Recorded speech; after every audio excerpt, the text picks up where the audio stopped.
किसान के पास एक तोता था जो सिर्फ एक अंडा देता था। किसान तोता से और अधिक अंडे चाहता था, तो तोता को इंजेक्शन लगाता है और तोता अब बहुत सारे अंडे देने लगा और तोता आसमान में उड़ जाता है, बादलों पर बैठकर ढेरों अंडे देता है।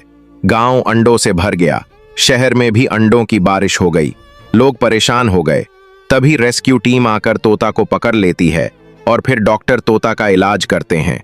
तोता ठीक हो जाता है, फिर रोने लगता है। किसी ने लाइक नहीं किया।